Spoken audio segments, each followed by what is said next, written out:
Hello everyone, my name is Ingrid Kim. I'm Russian journalist, and today we talk with political analyst from India, Gulresh Sheikh. Hello. Good day. Our topic today is Russia delivered S-400 missiles to China. What do you think about this? Russia delayed the delivery, no? Yes, You are asking, because yeah. it's Russia has breaking Russia news, has, all world news media discuss. I would like to know yeah. your opinion. Yes, the delay by Russia, the postponement of delivery of S-400s to China is a welcome move here in India. And we have always maintained that Russia is our one of the best buddies. And we are having a very long relationship with Russia. It started from 1450, year 1450, and it is a continued relation, and which has actually grown with time. And I'm a student of international relations. And when it comes to international relation, any country and every country do signaling. So if you analyze it from the side of Russia, there can be three factors or three signals. One is the close proximity with India. Another is some time back, Chinese were caught red-handed doing spy work in Russia. They were trying to steal the technology, especially the defense technology of Russia. So it might be a warning also from Russia that don't be too smart with Russians, don't become over smart. And third, it can be a signal which I have always maintained, even when I am in the Western media. I have spoken upon that West should not push Russia too much. It should actually embrace Russia. They should be welcoming to Russia. West should not push Russia in the lap of China, because Russia is a reliable country and it is a matured country. It is not like China who backstabs. So West should be more accommodative to Russia. And I think Russia might have given this signal that, okay, you be more accommodative with us and we will be friendly towards you and your country. Yes, it's very important what you tell, and I would like to ask you, what do you think the reason why Russia postponed delivery? Because I'm they telling start to you, sell it from 2017, as we know. yeah.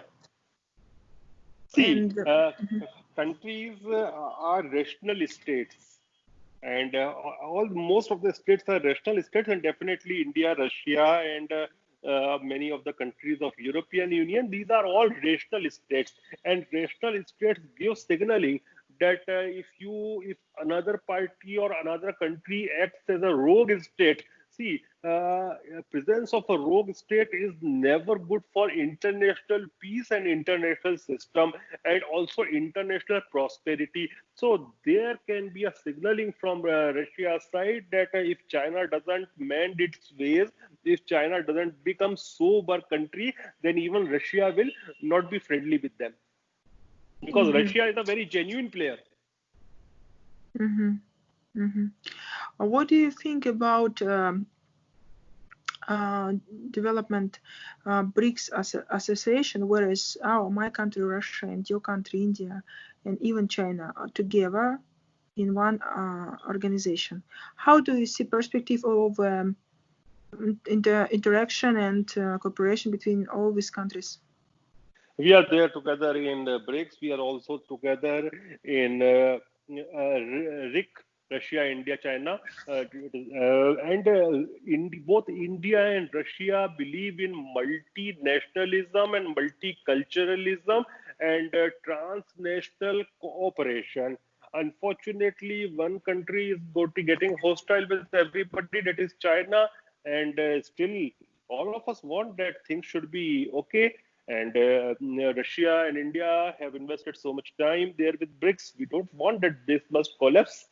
So we want good for the BRICS. But anyway, whatever it will be, India is a very genuine player. It's a very reasonable country. We will do what it is reasonable, and we will take our steps. But anyway, whatever will be the outcome, we will be buddies with Russia. So, what is we see? No, damage for economics after coronavirus pandemic. World in some difficult situation now concerning jobs and businesses. What do you think will be your forecast for future of society? Because we change our condition for life and follow rules to protect ourselves by masks and gloves and sanitizing everywhere. Any things about feeling about we are back to previous lifestyle, or now we need to move on for new period of our humanity evolution? Ingrid, as far as economics is concerned, the economy will be determined by how long this coronavirus will continue. When will be the vaccine be there? And once the vaccine is there, things will start coming on the track. But I think it is a positive manner. What this coronavirus crisis, economic crisis vis-a-vis coronavirus, it has done to the world, that it has increased the pace to the fourth industrial revolution, which is digital industrial revolution. And wherever there takes any type of industrial revolution, we have seen in the past three industrial revolutions. Once the industrial revolution is completed, then prospects are much better. Though this time of transition between the two type of revolution, third and fourth, it is definitely difficult. But those countries who will be do the transition at correct time, at right time, they will prosper. So this looks the same. It is going the same way. And from your country and your experience, I can quote one thing. Russia did perfectly well. USSR did perfectly well from the Second World War to 1960s, mid of 60s. But what happened when the third industrial revolution took place? That is from mechanization to automation. There it left behind, and that was one of the reasons behind the economic collapse of Soviet Union. So what America and other Western countries are doing right now, they are trying to stop the digital technology to China, and China is producing hardware, but it is not able to produce those microchips which is required.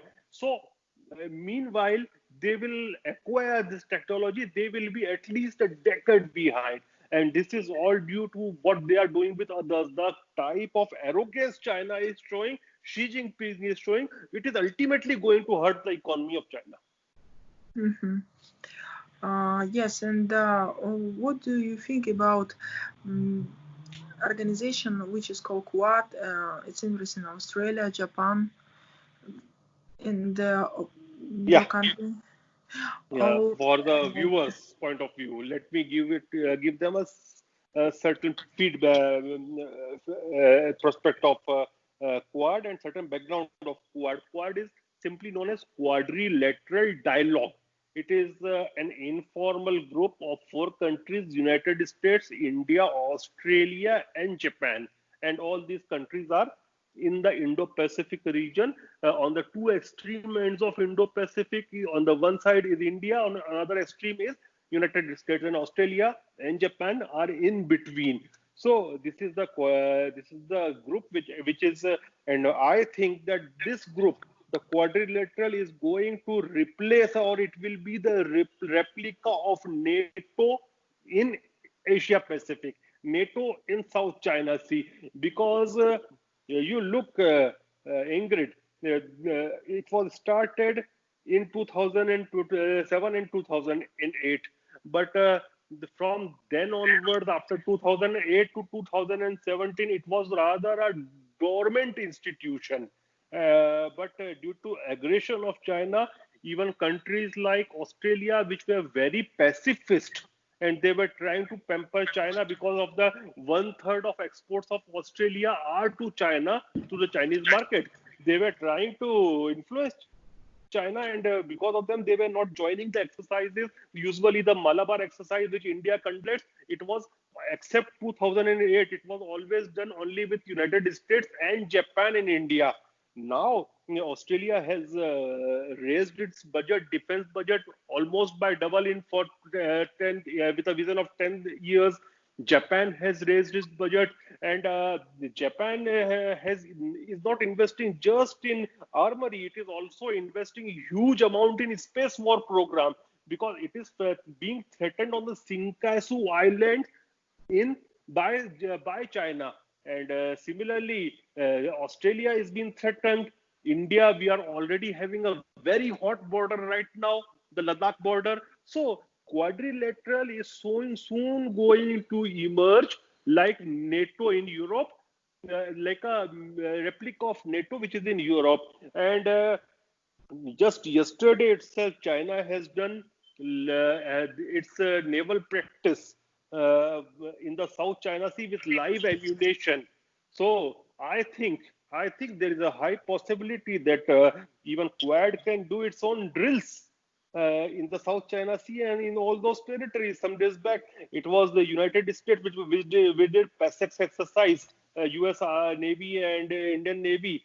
We perform PASEX exercise together. So it is a continued process, and it looks to me that ground zero of geopolitics is South China Sea and Indo-Pacific right now.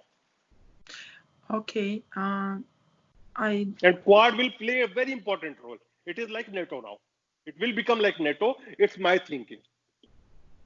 But I can view. Yeah, it's very interesting. It's a new strategic power for countries. And what do you think? For me, is the European Union more closer for Russians? What do you think about this organization? Is it will be lost their power, or they continue to save their meaning in the world, especially West countries? I'm not getting you. Can you kindly repeat? I asked about your analysis about European Union in this. European Union, yeah. I want European Union should prosper, because China, I want to counter China, and China is working on divide and rule the Europe policy by creating that 1+17 platform, and one is China and 17 other European countries, especially from the East Europe and Central European countries. And out of those 70 countries, 10 are the part of 27 state European Union. So 10 out of 27 they are in that on that platform.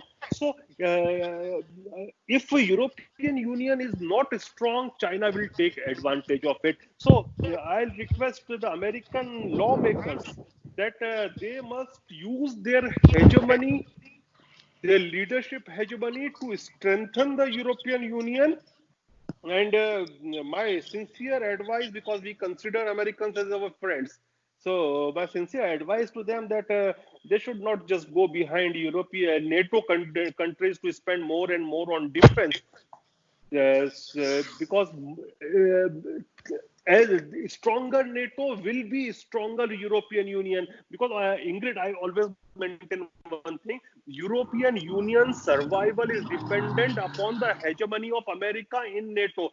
If there was no NATO, there would have been no European Union, because the small European countries, they always fight among themselves. They can accept the leadership of somebody sitting ocean apart, but they won't be able to accept the leadership of any European country. So I think America must lead from the front, the European Union as well as NATO, and it must do more. Okay, thank you very much for your interesting conversation today. It was great exchange. Thank you, and my love to Russia and Russians. Thank you very much. See you next time. Bye-bye.